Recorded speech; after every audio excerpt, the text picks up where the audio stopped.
just such a pleasure to have you with us to come in and share in a conversation. And for anybody who's watching this who doesn't know who Cynthia Chung is, this is Matt Errett's wife, and the two of them have founded the Rising Tide Foundation.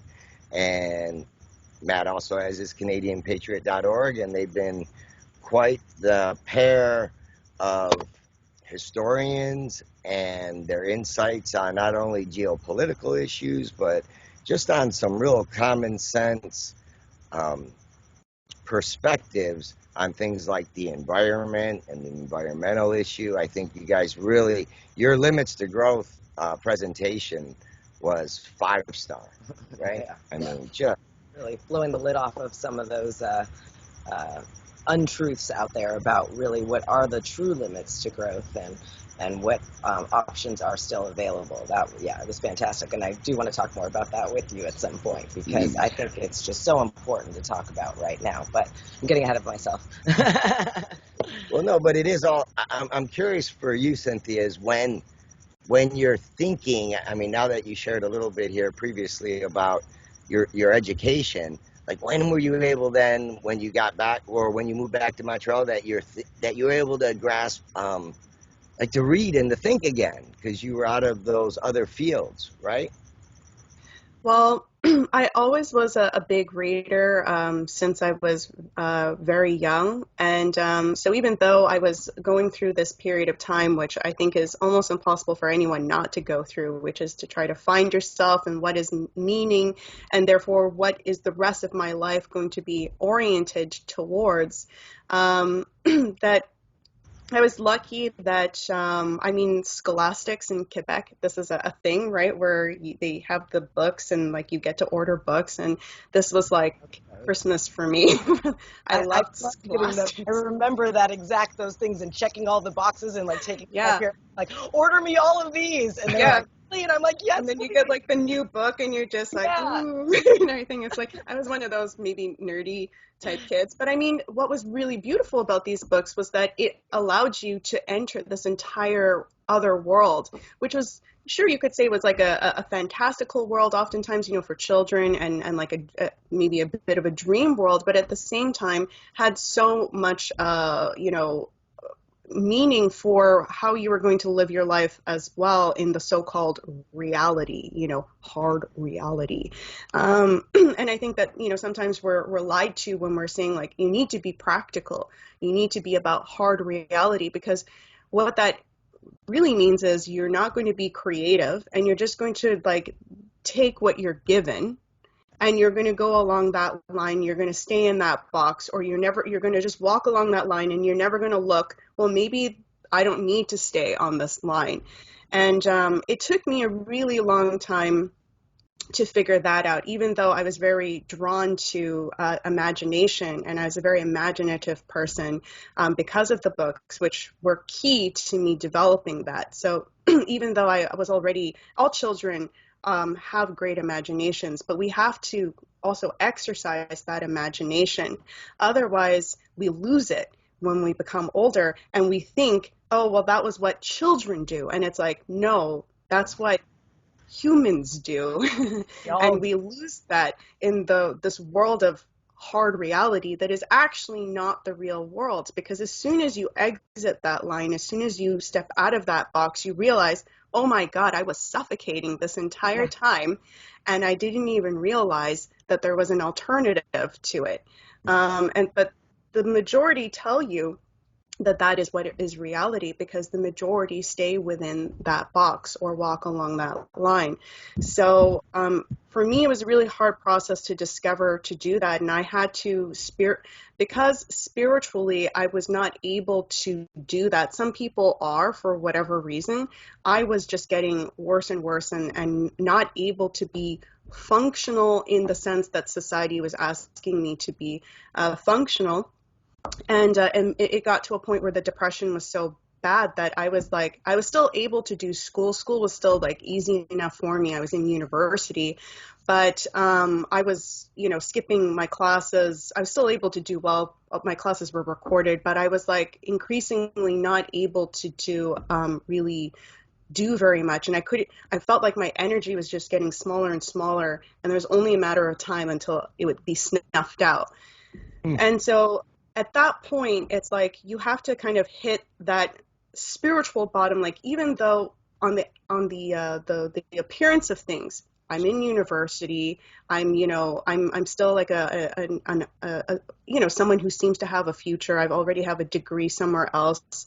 It looks like there's nothing really wrong, because shouldn't you have to like get out of university and maybe have like a few suicide attempts or drug overdoses before it gets really bad? And no, I don't think so. And I don't think I never would have gone that route. But you can spiritually kind of plummet in other ways. And so I had to kind of get there before I finally realized, like, it's not worth it. It's not worth trying to stay along this line in this box. And of course, I have a Chinese mother, so that's especially, the Chinese mothers are very practicality number one, good job, number one, stability. And I get it, because they went through a tough time where stability was really, thought to be the best thing in the world for you. But, in a world where you're born with stability, spirituality is really what is going to nurture you at that point. And if you don't have food for the soul, so to speak, you're going to starve, and you're going to die. So for me, I had to basically take that choice for myself. So even though I was kind of along that route, I started to set my priorities in different directions. And I was lucky enough to meet Matt. And I had an introduction to basically focusing on Plato. Actually, was my first real introduction on how to think properly. So I had like a lot of good instincts or intuitions, but I had no way of putting it into a structure, or to go, okay, I have these proper questions, but I don't know now how to go about a method to go further than that and seek answers to those questions. And so the Platonic method was really crucial, and it's crucial. This is like my operating system is basically the Platonic method. And for those out there who have heard slanders of Plato, just read Plato, read the Gorgias, okay? Like, just surprise, surprise, like, read the person instead of the Wikipedia summary or whatever. Because oftentimes too, you'll see like this trend that a lot of good people, their biographers are people who hate them. Yeah. I've noticed that is a very common thing for good people. The biographers who take over their life legacy are actually people who hate them. And I've seen that for Cicero as well. He's been attacked that way. Edgar Poe has been attacked that way in a very clear way. Rufus Griswold was a clear enemy of his, and then acquired all of his works after he died. And there is a lot of suspicion that these works have actually been, fooled around with a little bit as well. So, just read Plato. He is not for promoting dictatorship or fascism or anything like that. And in the case of the Republic, it's a tough one, because he's taking you through a mental exercise where you take it from the standpoint, if I were, and every citizen should do this, right? Because if you want to have some influence, or you want to be in a democracy, so you have a say as to what is good and bad actions of your country and your government, that also means you have to think a little bit, well, what is the government I want to see? It's not so easy, right? Like, let's say I were in position of the person in charge. I was the president, or in the case of Plato, right? I was like, the king or whatnot. In a lot of areas of the world, not Athens. They didn't have a king at that point. And so you have to ask these basic questions of like, well, you have your idea of morality. First of all, well, why is that the right idea of morality? And okay, let's say that is an okay morality. How are you going to enforce that morality? And so he's taking us through all of these channels, but he's talking to people. He's leading them, to ask these questions for themselves. He's not just saying, this is what I think, now you spread the word. So a lot of these things of it being like a mental experiment that is basically in reflection of the younger people he's talking to, not him. and stuff that they have to figure out for themselves is that people have taken these things out of context, saying that, well, Plato just, made that as a conclusion and so forth. But I find The Republic is actually a very challenging book. And if you don't know Plato, you should not read The Republic first. You should read his other dialogues first. And the Gorgias is probably the best introduction to a Platonic dialogue, where he clearly is criticizing dictatorship, tyranny, fascism of this sense that he's often criticized for. It's interesting too. A lot of people might not realize, if they don't know the classics, how Plato was so influenced by Socrates, and that's where the Socratic method came from.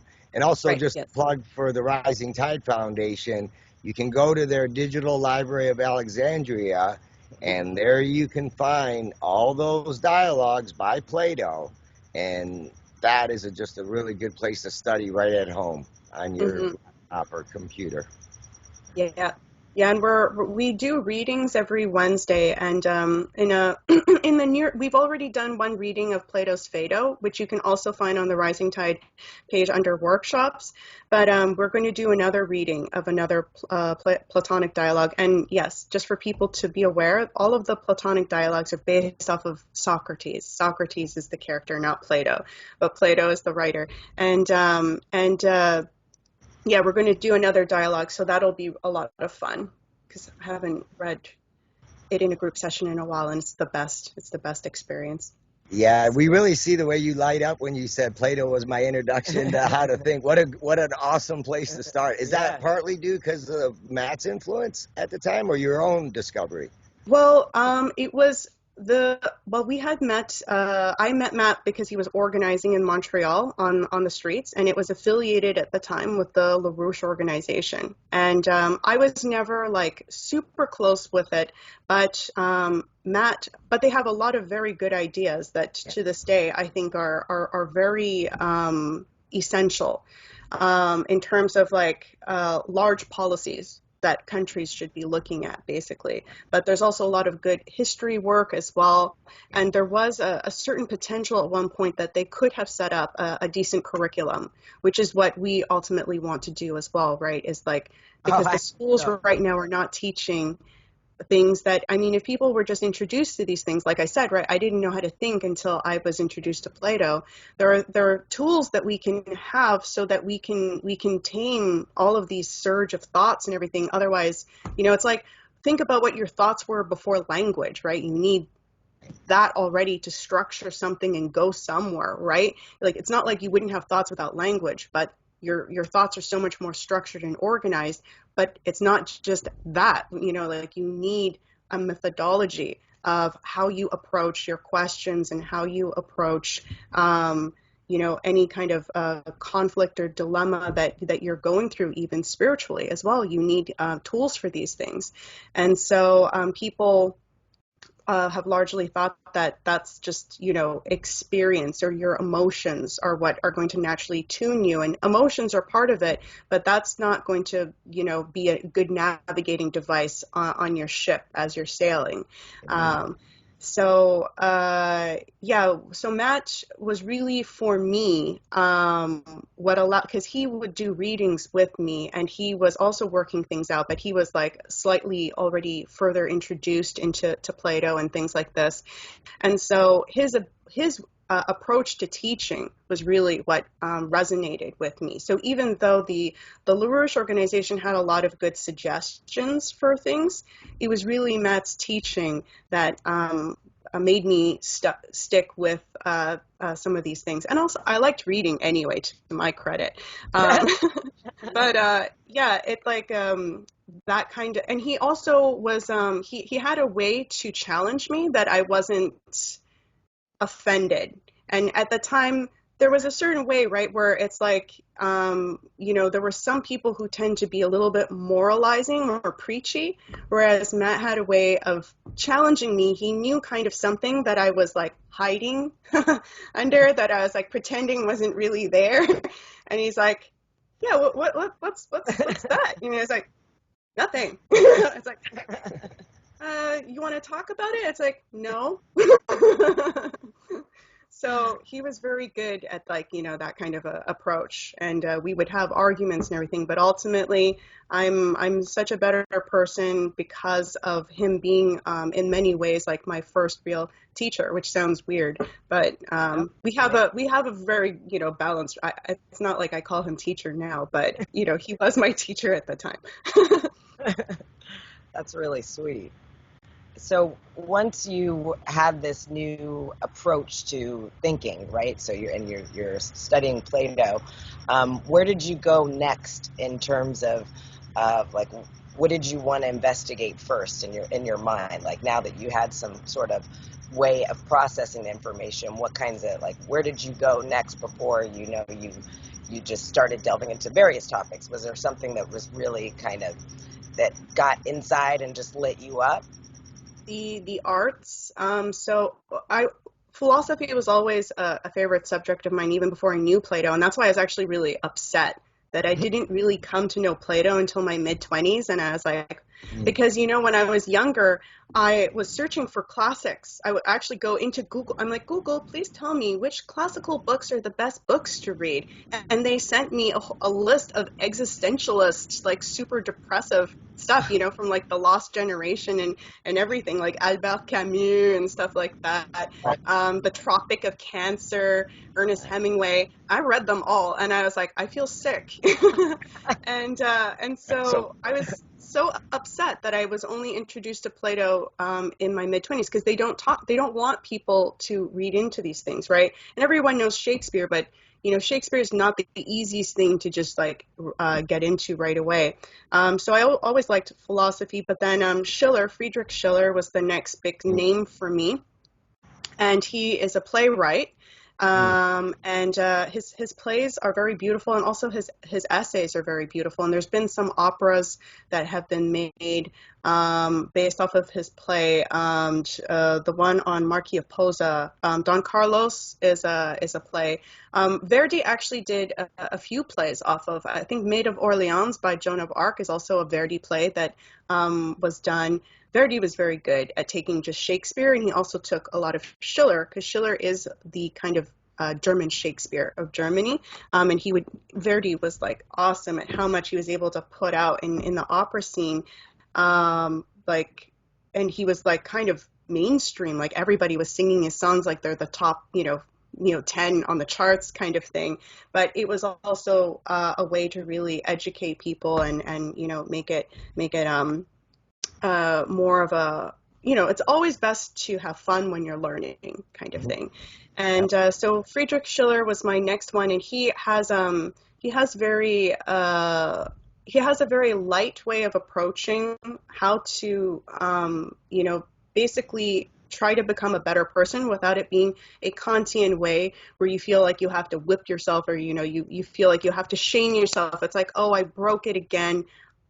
I'm such a, whatever. Whereas he was saying that there is a way for you to work on yourself such that you can naturally be in harmony. Right. Such when you're becoming a better person, and it's not a feeling of deprivation, that you're depriving yourself of this or that bad thing that you've been told or you have identified as a bad thing, but rather that you are naturally, because you're cultivating your senses better, you are naturally saying, I don't want it. I don't need it, or I don't want it because it's actually not something that I feel I would benefit from. Or when someone has more of a healthy body, their body will tell them in a much more quick way, oh, I just ate something and made me feel sick. Like, let's say, like really greasy fries. For a healthy person to eat a whole bunch of greasy fries, they're going to be like, wow, I feel really sick. I should not have done that. And they won't do it again because it was bad for their body. Whereas someone who's been eating badly for a very long time, they're going to eat those fries and they're probably going to be like, I liked that. That was great, but I should not have done it. And that's the difference, right? Is that you are not sensitized anymore to what is bad for you. And our culture is a big part of that, where it has desensitized people's ability spiritually to realize, oh, that just made me feel spiritually sick. I should not have done that. Right. Yeah. Guilt, blame, and shame. That's a wicked triangle. And obviously, it filters through so many of the dogmatic religions for sure. I mean, I was definitely raised with some of it. And how do you get rid of the Catholic guilt? You know, you get over it. You stick it, you know, you basically send it on its way. You replace it with joy and with love and true love. You know, like when you're talking about the nurturing or the cultivating of the mind in different ways. If you do it from a place of nurturing, then you never even have to lose your innocence or your love for learning. If you're cultivating and nurturing yourself and even others at times, but I think a lot of times people forget to nurture themselves with the love needed so that their innocence stays intact. You know, some might call it the little boy or the little girl inside us, or however you might see that. But I think there's the nurturing aspect that gets taken out because the culture doesn't allow for that kind of nurturing. It almost would rather just kind of take care of you in a real kind of distorted sort of way. Well, yeah, it's what you were saying in your the first part of your Huxley series, where it's not about truth and knowledge and love and beauty. It's about comfort and happiness. And here you've got this problem going on, being told what the problem is, as opposed to really identifying what the true societal issues are, and how we are. You know, that nurturing that you were talking about, it's the nurturing of the creativity, of the imagination that the culture drives out of us. You know, I can relate. I remember being a kid and just even being told I'm asking too many questions. Well, why are we discouraging children from asking those questions? We want people to continue to be asking questions their entire lives, so that they're not just eating what they're being fed, which is obviously all around us right now. Yeah, and I mean, that was one of the no-nos of Mustafa Mond and The Brave New World, was to ask too many questions, because that person is clearly going to be oriented towards change. Because part of the, it's not just to understand when you're asking questions, but it's also to understand in order to help, you know, facilitate or help correct as well, is the underlying, intention behind those things, which are good intentions. But that's why, you know, there's that scene where Mustafa Mond is correcting whatever scientific paper, and he says, like, oh, this actually might be a very big, you know, discovery that this person has made, but we can't accept it because it's going to disrupt the status quo too much, and so we're going to have to get rid of it. And that's exactly how our world functions right now. You know, in the sciences right now, it's very sad, because the sciences are increasingly, and technology is being increasingly seen as something that is like just inherently evil and bad. But what they have to realize is that everything that is in, especially the American matrix, or like the Western matrix, is it's being governed by the military industrial complex at this point. Like the education system, especially if you're in the sciences, you work for the American military industrial complex, whether you realize it or not.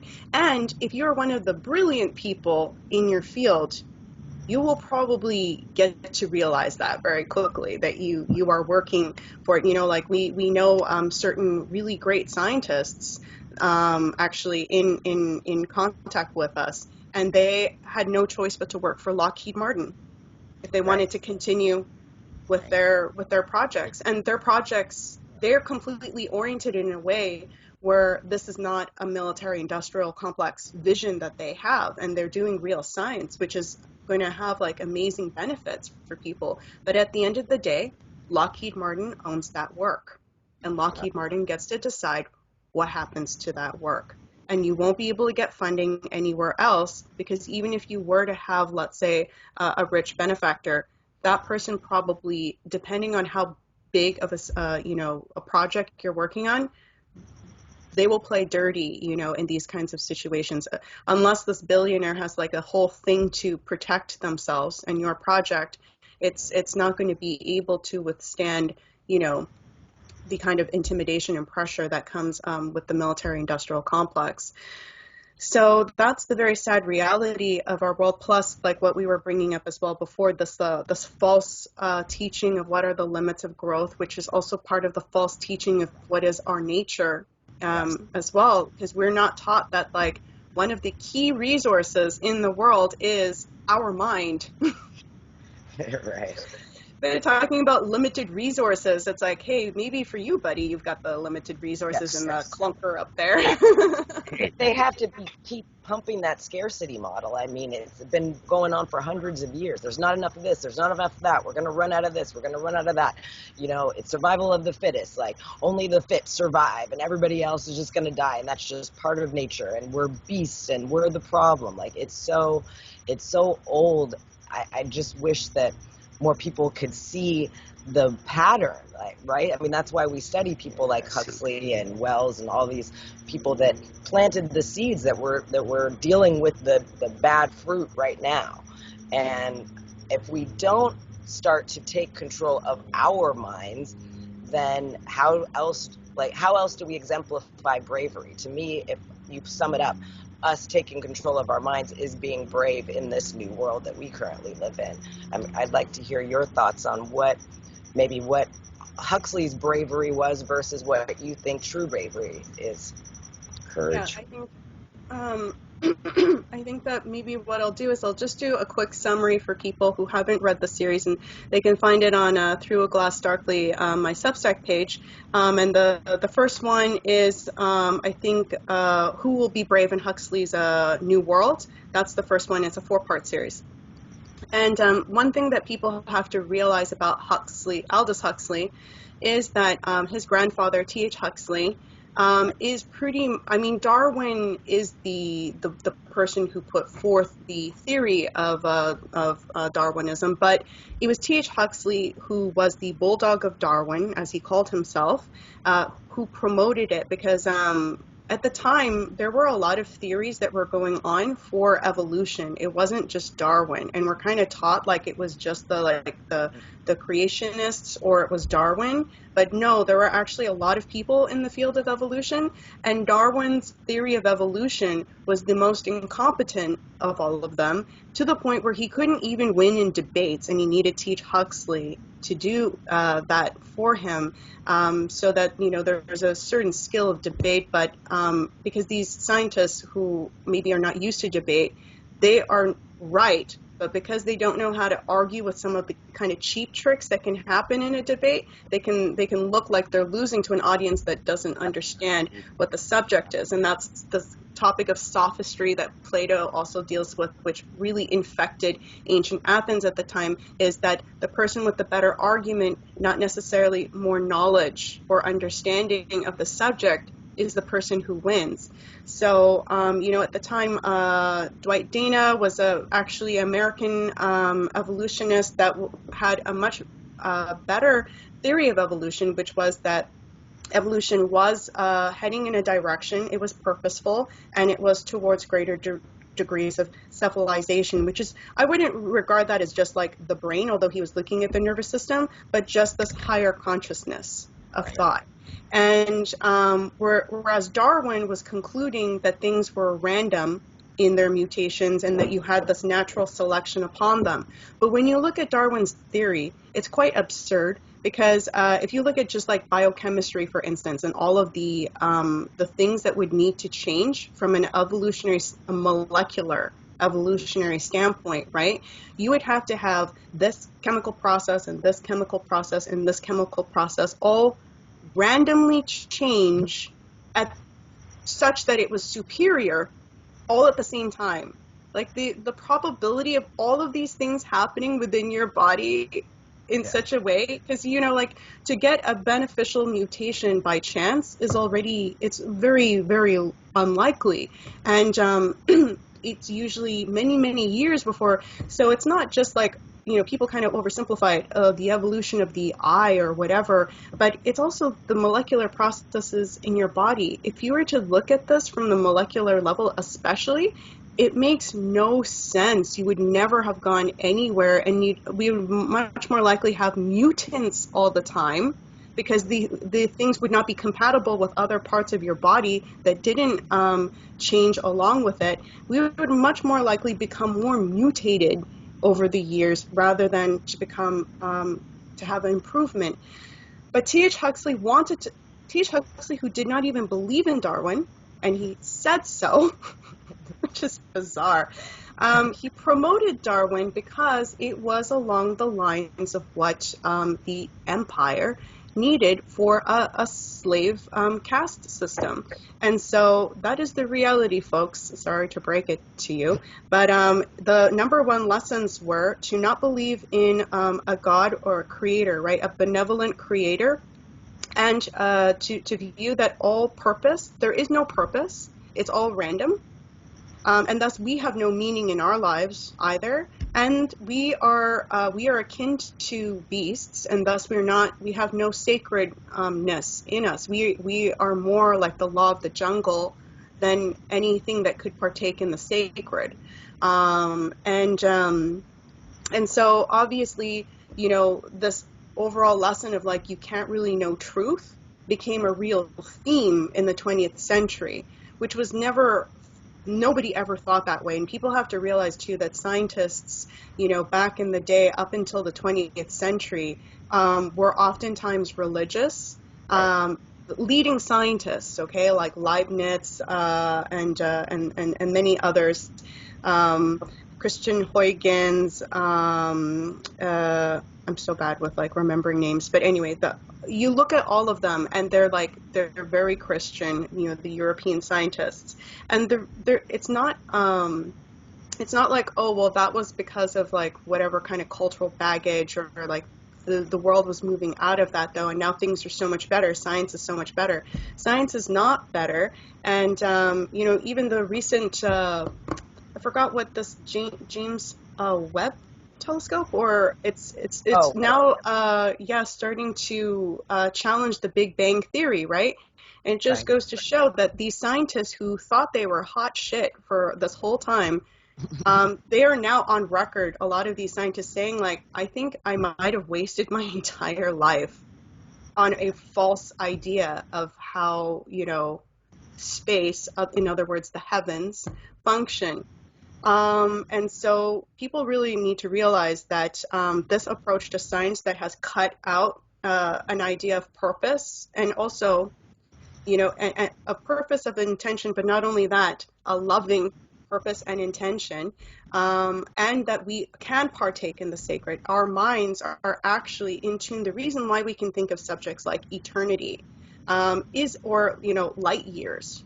These are not things that are physically tangible that we're told in science, oh, we can only, fidget with physically tangible things and with our sense perception.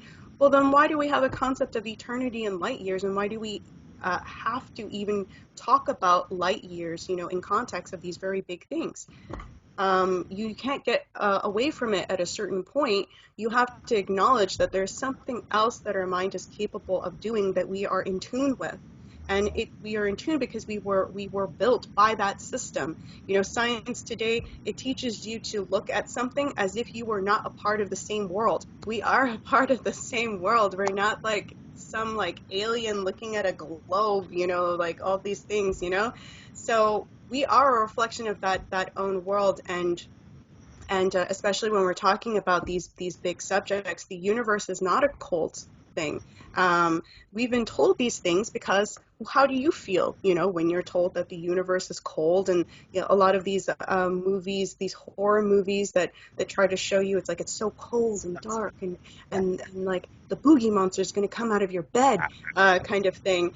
And when you actually look at what the heavens look like, especially with these colored pictures, and the reason why we don't see it is because our eye can only see certain wavelengths. That's not reality, though, okay? So, like, there's so many more wavelengths of light that our eyes are not able to see. And when an instrument is able to translate that to you, you're like, holy shit. It's like, it's not in like an acid dream or anything, but it's almost like that, right? It's like there's just like colors and everything, and there's all types of like nebulas and things that are growing out of each other, and it's a living process. Things are growing and changing, and we're finally starting to see that with this new development, which is it the James Webb? Is that what it's called? I think it was. I remember seeing it. I didn't read the full Yeah. article. I don't want to Matt did a recent thing on his Substack on it, but yeah, there was a recent pictures that were being able to be taken from a very large distance that show actually that what we're seeing there completely contradicts the Big Bang Theory. And that was one of the theories of these entropists who think that we're in an entropic world. That's also not true. The only way a galaxy gets bigger is by eating another galaxy. And I remember watching this YouTube video to try to explain this to me, and it seriously felt like a nature documentary of like the deep ocean, where you see like really scary creatures in the deep ocean. It's like, and so Andromeda comes and gets, devours its prey. It's like the David Attenborough accent or whatever, and it's like, I'm pretty sure it doesn't work that way. I was like, wow. But this is what is science right now.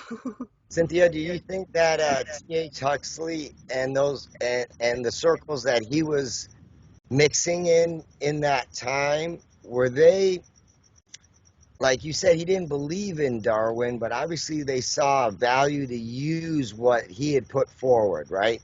So then there were these elite clubs, Fabian Society type clubs? Is that what was starting to form at that time? That was then, I guess what I'm wondering is like, well, who was influencing Huxley? Well, obviously it was the elites. Well, then where did they all meet? They probably met in places like that, right? That's where those roundtable groups even eventually emerged out of, I do believe. Yeah, Matt has done a lot of good work on the round table, and I've done an article addressing the Fabian Society, which their motto is even wolf in sheep's clothing, and their crest was a wolf wearing sheep fur. Not in a very convincing way, by the way. It was like clearly a wolf wearing like a much smaller sized animal's fur on it and walking around like, I'm a sheep. But yeah, they have these kind of techniques, which I think, it's a lot for people to get into, maybe for just this conversation, but you can read our material, but ultimately it was in discussion of like what would be, because the British Empire was losing, and they were horrified that there was also a population boom from the industrial growth. But how they see this is that they're going to lose control as well, right? Because if science gets too unhinged, in the sense that it's benefiting people's livelihood and they're able to support themselves, and if you look at a lot of the type of geopolitical and economic type partnerships that were forming in the 19th century, the British Empire's hegemony was in real big trouble. And I did an article on this called Why Russia Saved the United States, which goes through, Germany, Japan, Russia, China, the United States, and other countries as well. But those are big names. We're all really becoming close with the same economic vision. Tsar Alexander II and Lincoln, they were both assassinated. There were Sun Yat-sen from China was forced to step down because of the British, and Japan and Germany. Well, this is what I believe is why we went into the World War, was to separate these countries. And we've been always told, like, you can't be friends with certain countries. If you've noticed the pattern for all of the 20th century, we're just constantly being told you can't be friends with that country. So that was a big part of the Roundtable Fabian Society, which is a very big subject. And if you want to look at it, there's tons of stuff on Matt Ehret's Substack page, and I do a bit of that stuff too on the Fabian Society on my page. But so yeah, that was the big thing, is that what Darwinism accomplished was to form this modern science that projected the concept of a creator, of God, of intention, of purpose. And so science now is to be reduced to sense perception type things. And that was going to be a much more controllable thing for the oligarchy. It wasn't going to be out of the control type discoveries that would constantly be challenging why they think that they have to keep you down this way, or because they're always telling us horror stories, right? They're these like scary stories for children. But then when you make these scientific discoveries, you're like, wait a minute, it's not so scary. Actually, I understand now how it works. And the other thing for the masses was really this idea that you can't partake in the sacred, and thus the number one priority in your life should just be comfort, a form of comfort and happiness, sensual happiness. And Brave New World, Aldous Huxley, he makes that very clear, right? It's all about just gratifying your base senses, right? Because there is a hierarchy of sensuality. It's not to say, oh, because you're a moral person, it means you have no sensuality or something like that. You have the base sensuality, which you see like at Las Vegas and those types of places, and then you have other types of higher sensuality, which also partake actually in love. The higher forms of sensuality partake in love. And so we were only told that we could have that low base world because we're animals, and there's no truth. But if there is truth, we can't know it, you know? Well, Yeah. I pulled this one quote. I think it was from your first jam with Mel K, because I just think you said it so well. So you said, whenever one discovers a universal truth, it unifies rather than divides. Truth is thus the very enemy of tyranny, for it offers clarity. And one can no longer be ruled over when they can see a superior alternative to their oppression. Therefore, under the rule of tyranny, truth must, when possible, be snuffed out. Otherwise, it is contorted until it is no longer recognizable. It is broken into fragments of itself in order to create factions, schools of opposing thought that are meant to confuse and lead its followers further astray. And it's just true. You just described exactly what's going on right now and why there is so much confusion and lack of understanding of what really is going on. Yeah, and that's very much the specialization of the Fabian Society to do these types of techniques, which I in my research, I feel that the Trotskyists actually learned a lot from the Fabian Society, and the Fabian Society is not separate from the Trotskyists. And if you think that sounds crazy, you can read my paper on it. Yes.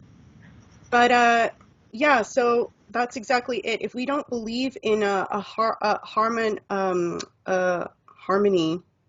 a harmonic unified whole, then we will automatically think that it's about your emotional disposition, and that's also why we're kind of like in a Tower of Babel kind of situation, because everyone's kind of like, well, my reality is based off of my emotional disposition, and you're not being sensitive to that. This is going to only further divide people. That's an impossible situation to make function, and people have to realize that, are you being sensitive to other people's sides, or are you just like focusing on your own? Like, because that's cut you off from everything. And maybe you have something to learn.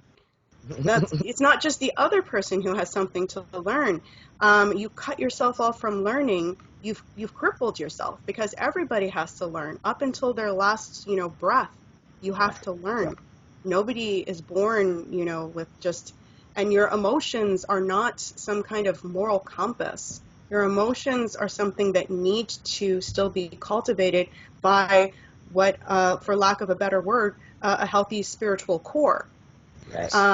And so, yeah. So I mean, in that paper, I go a little bit on Bertrand Russell's role as well in all this. But I think that people can read the paper if they want more information. But basically, T.H. Huxley's son, I forgot now his first name, but he also did a little bit of work on this, and he was the one that went further and said there's no such thing as a soul. And that Ooh. was a big contribution that started to be accepted now in the modern science as well, is that we don't have a soul as well. And then you have Aldous and Julian Huxley, who are born into this sort of environment.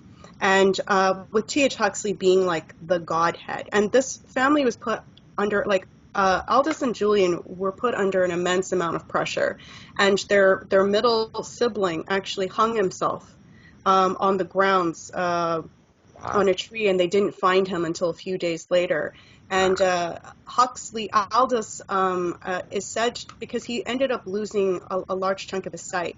And so he couldn't really compete. You know, Julian was the golden child, and he couldn't really compete in the same way. And he had now an excuse anyway, with his sight being drastically decreased. And there was a little bit of relief from Aldous, because he was like, I have a little bit of breathing room and space now because of this. And he was able to look into things that were a lot more, I guess you could say philosophical and introspective and things like that. Whereas Julian, increasingly, with the work with H.G. Wells and stuff, was becoming a leader in the eugenics movement and finding out ways through UNESCO and things like this. He wrote the manifesto. He's the first director of how to orient society to accept eugenics at a certain point. He was the president and vice president of the British Eugenics Society as well, Julian.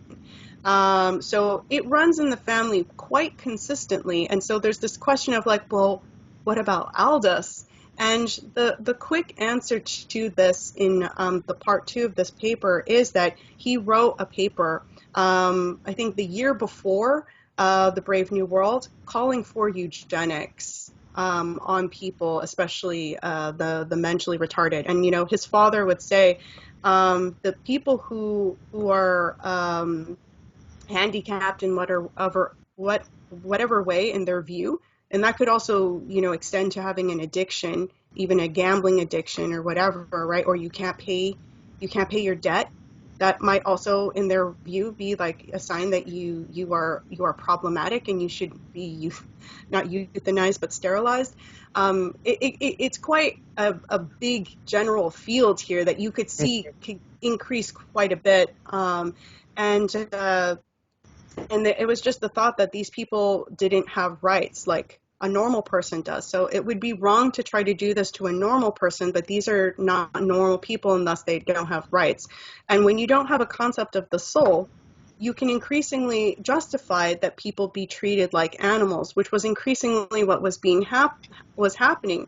You were very literally a cattle now with this view. So people who stand by this view, you're standing by a slave caste system belief, because there is a hierarchy, and you're also going along with this idea that you are just a beast on someone's field that owns you and gets to decide what to do with you ultimately.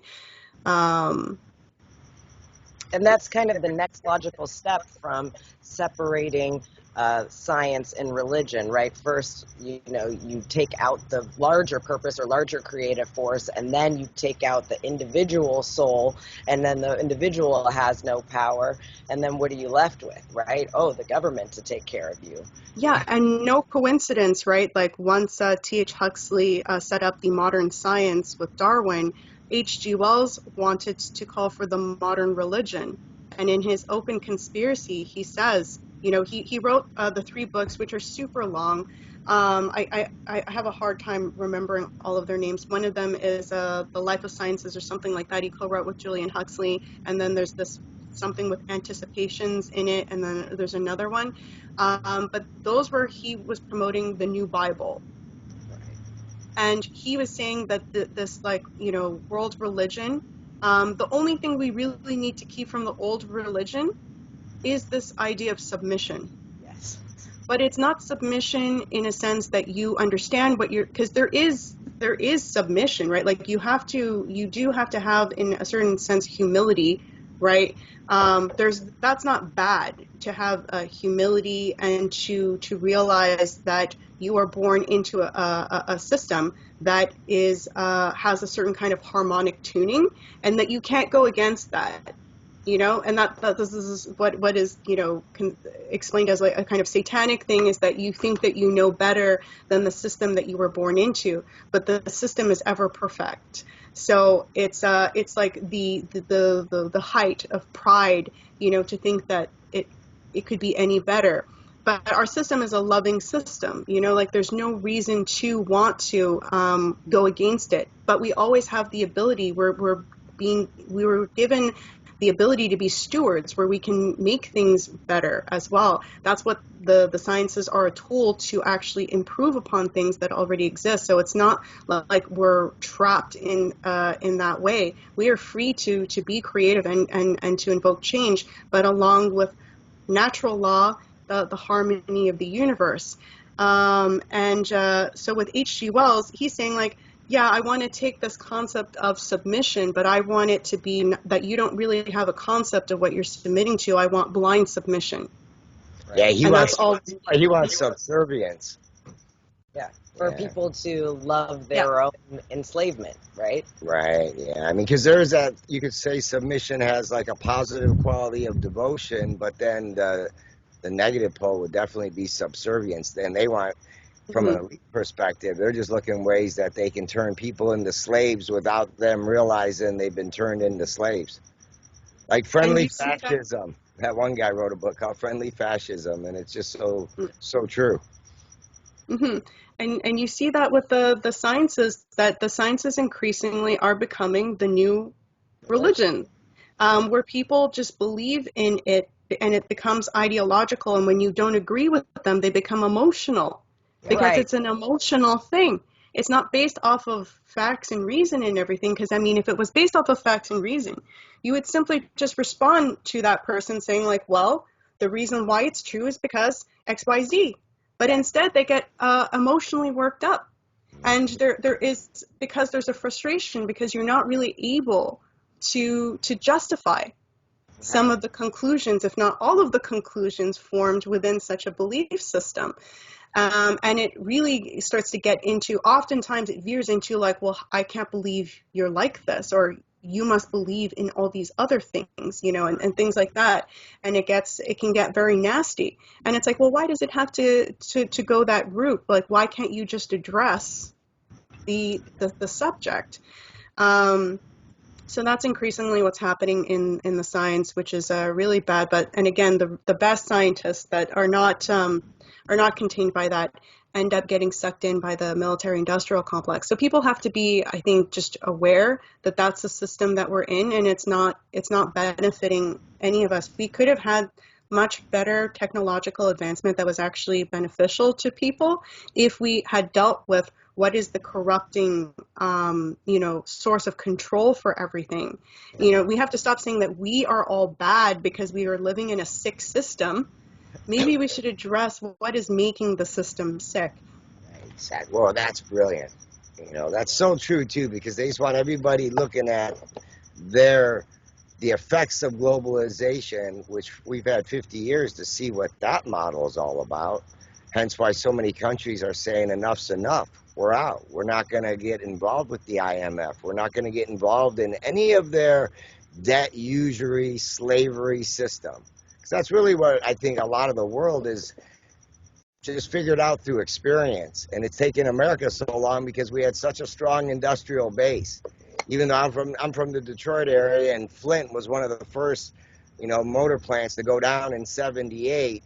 So yeah, sure, Flint felt it, but not all of Detroit felt it right away.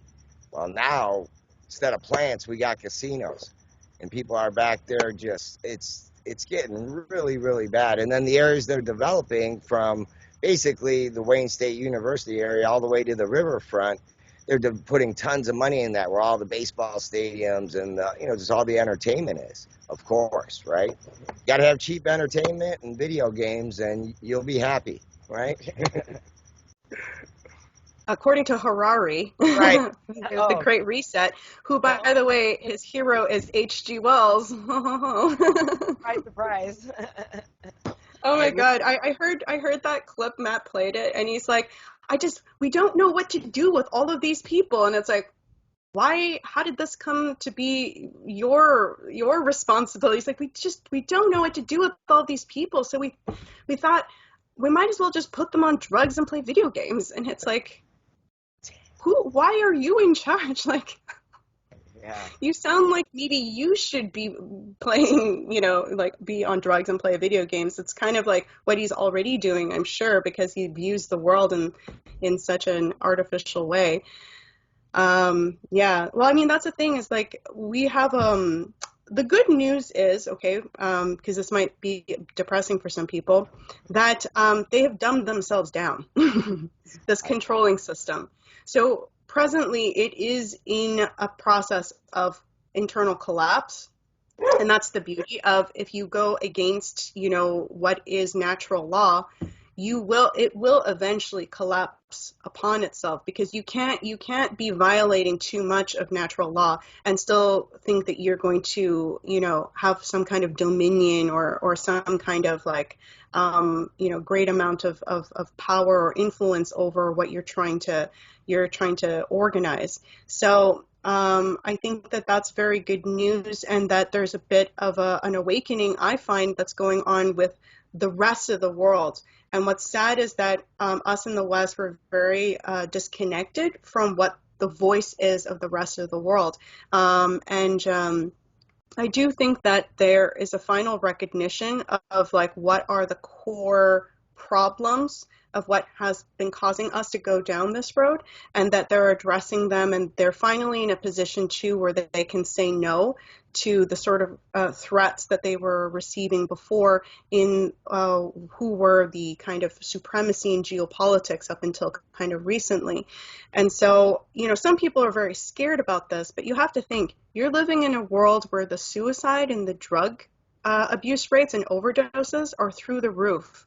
And it's not because another country is targeting your country. It's because your country has done this to you. Your country has allowed this to happen to you. And, Nixon was a part of a lot of that problem. And, the Vietnam War, it was a clear violation, right, of American rights, not just the Vietnamese people. The Americans were also put through the meat grinder spiritually through that process, because the people who came back, they were never the same, and it ruined entire communities within the United States. It was completely not necessary, and they exactly knew what they were doing. The Korean War as well was very horrifying.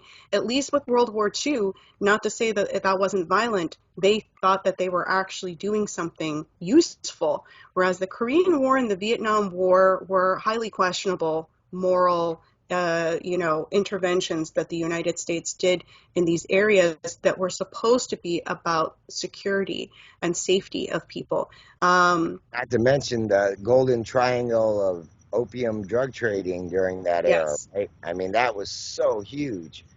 And the Vietnam War is very much, hand in hand with that. The black market industries and the elites and these globalists are all intertwined is really something to remember, because it's hard in for a lot of people, especially if they're still caught up in the box of the mainstream, to realize that level of collusion, that these are literally like mafia type cartels and families.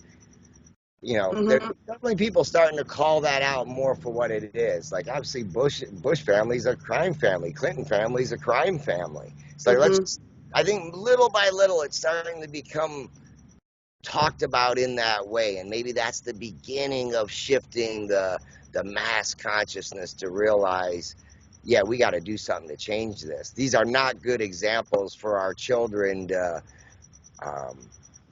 idealize because they were the presidents or whatever.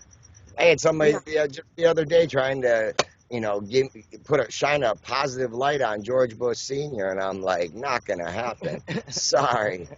I mean, I had to be a little bit, I had to be gentle because I was at Cordy's table. I didn't want to stir it up, but I wasn't going to just let it go either.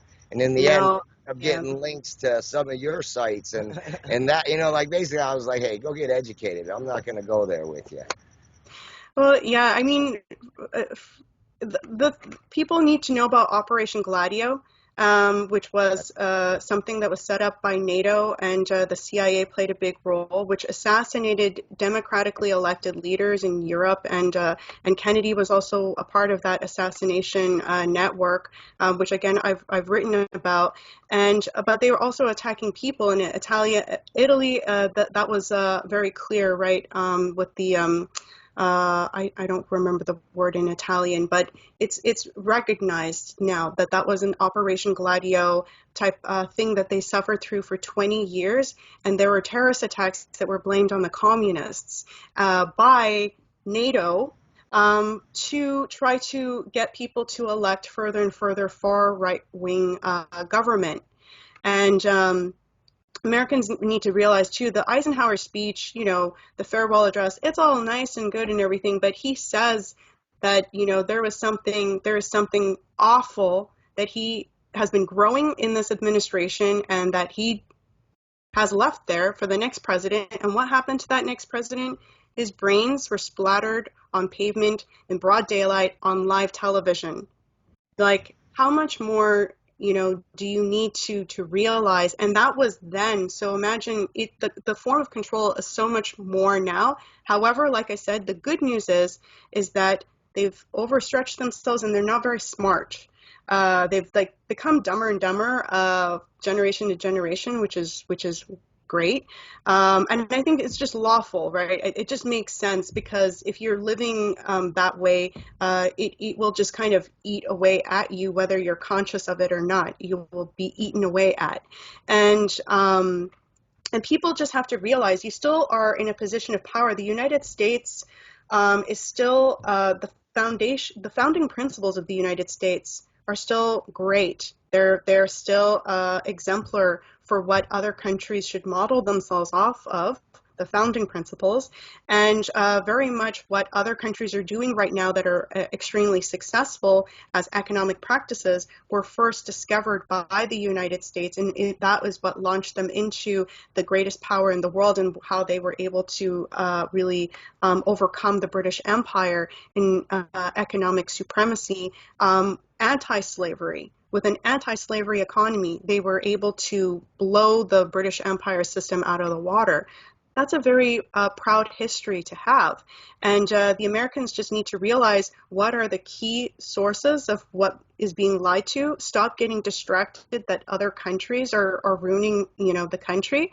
The country is being ruined by an internal coup that had been kind of solidified with the assassination of Kennedy. But, the American people have so much strength that if they recognize that, there is nothing that can hold back that kind of consciousness, that kind of awakening and understanding. And it can be very easily a peaceful thing. It doesn't have to be a bloodbath. So there's so much power in just understanding what the problem is. There is. Last night, Fergus and I were watching the Putin interviews that Oliver Stone those did. Are good. And he brought up, they were great. We what did we do? Watch the first three or something, first two.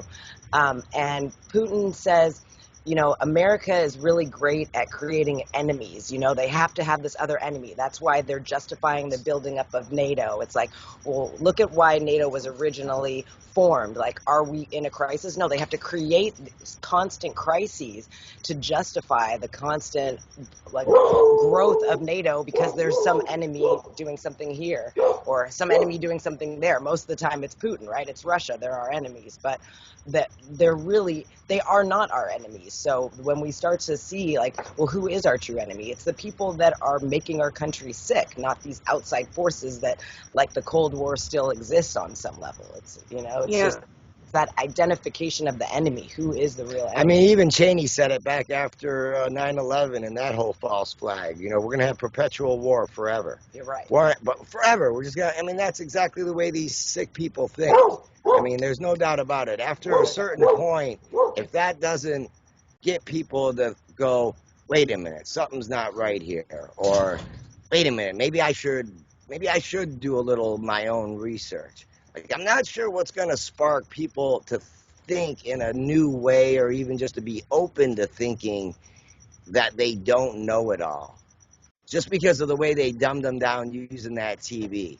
I mean, I'm still a little bit at a loss of the bridge. Like, that's what I was curious about, how you made your own personal bridge.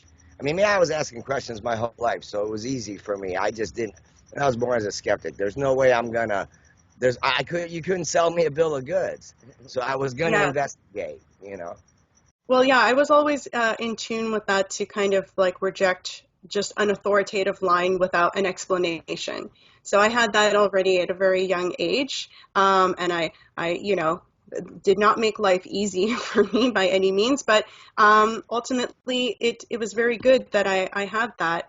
And you know, who knows how we're born with these types of dispositions? I have no idea, but I had it in me from a very young age to just not accept, you know, because I told you so kind of a line. Yeah. By the way, Vincent, when Yeah. I read in your book your line of like how, oh, what is going to be the next thing after this big war with Russia and China? Is it going to be with the holographic alien invasion or something like that? Yeah. I thought that was so brilliant because actually Jake Sullivan in an interview he did in 2019. And for people who don't know, Jake Sullivan is kind of like the golden boy for Hillary Clinton, and they're very much involved in like weird alien type, you know, discussions and so forth. He was even saying in this interview that, well, you know, we need a force. That we can all kind of gang up against as a common enemy, where the United States can be regarded as the savior of humanity. And he said, well, you know, Independence Day, you know, that movie with Will Smith, that would be actually perfect. That's exactly what the United States needs, you know, to, you know, combat an alien invasion. And you're wondering, like, why is he talking about this in such a weird way? Like, oh, wouldn't that be great? Wouldn't that be convenient? It's very detached, right? And you know, I've seen with like the, what is it called, the blue bean thing, or there's this thing now that like there's increased so-called alien sightings, and like, you know, you've seen some videos on social media of like, you know, like really long legs, like kind of like War of the Worlds type stuff, you know, walking in like the middle of the ocean, like people are on a ship going like, what the hell is this? And I seriously, and then you have, I'm going to just share my thoughts here, they might sound crazy, but you have the Marvel comics, which are in line with the military-industrial complex. If anyone doesn't know this, I'm sorry to burst your bubble. And it was that Mysterio, the movie with Mysterio, was all about the holograms. It's a Spider-Man. It's the Spider-Man movie, and he would create holographic projections of things, and part of it was to make people think there was an enemy that he would fight and that he would always save the day against. And it was also to control the narrative, right? And I was like, they're Wow. probably thinking about doing this kind of holographic projections of things. Those people think that they're seeing something. I would not be surprised that you're right on the ball, Vincent, with what you said. And I thought immediately, I'm like, you are the only person who has said it that way. I'm like, very, very insightful, because they need a common enemy. And if they won't win this war with Russia and China, right? But they're so arrogant that they're thinking, what are we going to do after we win this war with Russia and China? Well, we'll need the aliens at that point, because we will need the military-industrial complex to keep growing. Yes. Well, now it's climate change as well, right? That's the big Yes. scary Yeah. monster that we all have to band Good point. together to protect against, right? It's just the Good same point. stuff over and over That again. one's insidious, though. You know, like Yeah. war machinations can be resisted easier, you might say, but boy, that climate change one is almost like the COVID hoax. I mean, you get under people's do-gooderness, and they just want to help. And come on, you're not Mm-hmm. recycling, or you're not doing this, or you can do more. And so Right. why don't you have a hybrid yet? Or Neighbors telling on each other, right? I've seen a bunch of headlines like neighbor reports another neighbor for using the water when they're not supposed to, or it's like that same thing that they did during COVID with, oh, this person's having people over. It's like real subtle ways of that just turning on each other, and the Yeah. name being good and doing something good for the Yeah, world. the water situation is so crazy in California. Ugh. well, I still have the vision that was on the table in the 19th century, and that means that us in Canada would have to have. I would just love to see Canada just break and become one, connected us in such a good way. And we do the water project where we take that excess rainwater from Alaska and British Columbia and through the canals. We refeed the Great Lakes. We refeed the Colorado. We get it down to where it needs to go. To me, that's the most brilliant idea. I mean, even the desal is good, but that gives me a little hard on the ocean and this and that. But it's still viable, and it's there on the table as well. But that one, to me, think of the jobs for both Canadians and Americans right there. It has nothing to do with the British Empire. You know what I mean? It's like, can we just get rid of them forever? Yeah, and like British Columbia, by the way, is named because Canada is the vessel of the British Empire still. We don't really have a constitution. The Queen can actually intervene on what happens with our military. In Canada. But yeah, I think that is a very key issue. And, Canadians need to realize that, because they're like, oh, the Americans, they always want our water. And it's like, most of that water gets run off back into the ocean. Like, what is the problem here? And it's like, well, the ocean needs it. It's like, are you kidding me? The ocean? I know. Oh It's my like God. they get people to care more about animals and the oceans than other humans. It's like, Yeah. what?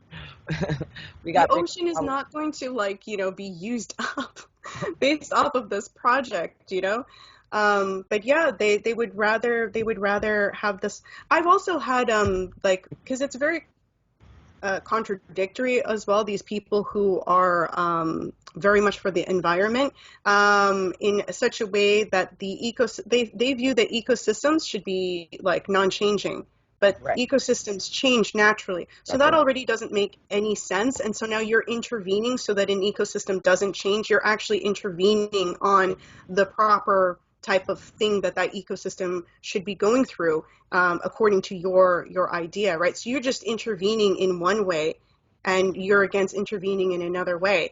That's already contradictory. But they'll say like, oh, you need to plant trees, right, to reduce the carbon dioxide in the world, which is a very efficient way of doing it. Oh, now China and India are the #1 tree growers by far. Look at the satellite pictures of this. Green, green, green, all in China and India. And now you have people saying, well, what about the desert ecosystem? And it's like, well, these people need water, and also by planting those things, you have a more rich ecosystem, and a desert is going to just spread. So you're going to allow a desert system to spread because of, there not being enough trees for whatever reason in that area. For instance, the Sahara, it used to be a green area, in the past. And it's like, yeah, no, we need to protect the desert economy. And it's like, so anything that used to be there, it just should stay there. It's like, it becomes impossible to be on the earth. And it's like, but wait a minute, aren't we part of the earth? Yeah. Aren't we part of that ecosystem? If we have a universe, were we put here for a reason? Don't we have a purpose? The same thing they did with the native Indians on the reservations. Really, when you think about isolate them and keep them like they're still living 100 years ago. And in Canada, where it's just That's like, what I oh, mean. yeah, like exactly. Like, let's not give them any access to any of the technology or useful things. Let's just preserve them in the name of like keeping them in a natural state. But that's not really like, people want the use of technologies where it makes sense, Yeah, well, Tibet too, right? Tibet is starting to ask for this, and I've had people I know say, well, the Tibet people don't actually know what's happening. They're being fooled because they're simple people, kind of thing. And it's like, it's just like, you're starting to impose your views, onto everything, and you're not allowing anything to make its own decisions. And for the native people who are in Canada, they're not even keeping their own ways. The younger generation and the middle-aged generation have lost their language. They don't know how to speak the Mohawk. Like, for instance, there's a Mohawk reserve near where we live. Most of them don't know how to speak the Mohawk language. You only have most of the history and the knowledge of the culture from the elders, who are like going to pass away in like the next. Oh, you froze. You froze up. Oh, there you go. And they have a. Froze up. You froze up. It stopped, huh? Yeah, the internet connection I think is not great where we live.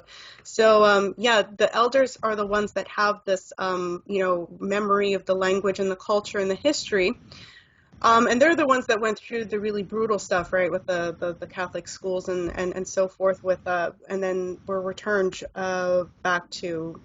I mean, Matt has also done some good work where it sounds like they were just kind of like let loose after this program. They were just like, okay, we're going to let you release you back into the wild like you're like some kind of wolf or something. It's like, just do what you do in the wild. And these people grew up in like a Catholic, school system, and a lot of them died. And it was like, kind of thing. But the reality is that these younger people who are separated from society, from the rest of society, pretty much, they're still addicted to the same things. But what's the problematic there is that there's no concept of any kind of hope or like how life could be different. It's like this is just perpetuality.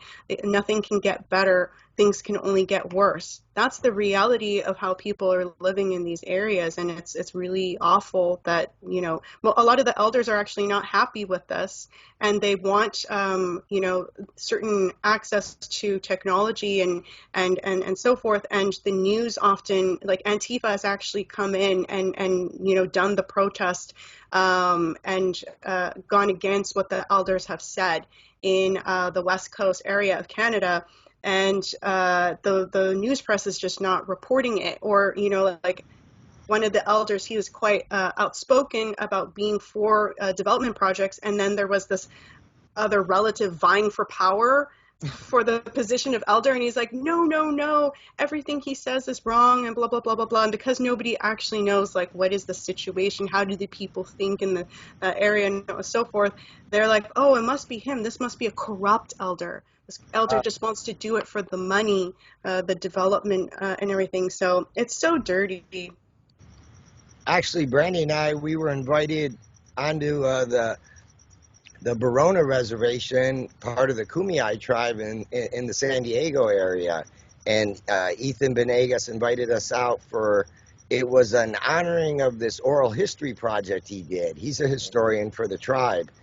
And he did 30 interviews with different elders from several different, they're kind of like clans, really. They're all part of the Kumeyaay, but they're all different clans.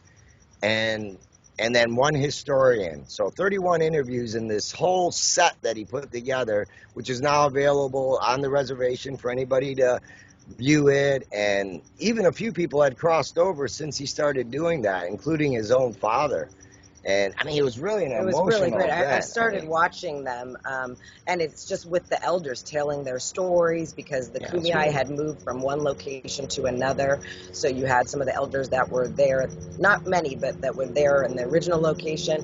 One who I remember was 4 years old when they moved to the new location. Right. And just hearing their stories within the clans, how they dealt with colonialism, how they responded to colonialism, even between the different clans. I mean, it was started by Ethan because the elders were dying, and he was trying to study his own history, and it was just in people's minds and their memories, and there wasn't much for him to study. So kudos to him. It was amazing to be there around these elders, and they were receiving the transcripts of the interviews, and different organizations that helped fund the project got their transcripts with all their US portable USB with all the interviews.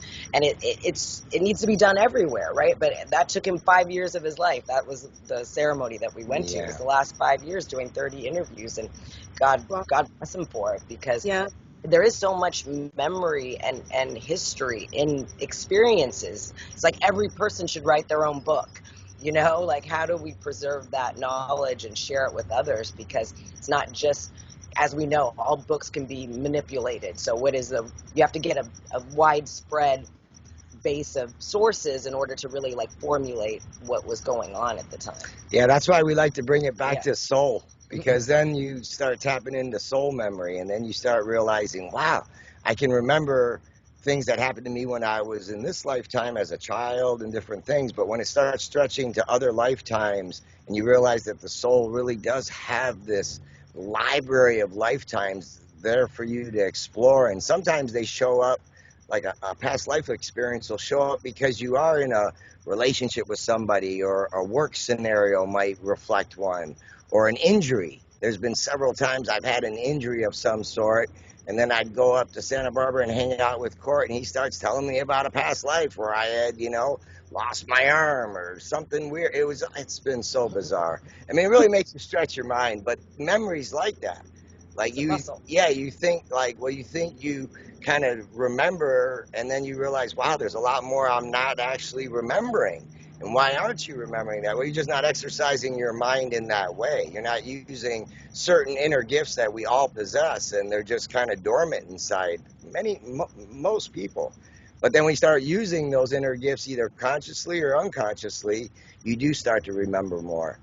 And it's a beautiful thing. It's actually just filled with so much discovery and heart-to-heart connection when you do it with another person. I always encourage couples to, try to go eye to eye and see if you can remember a time you were together.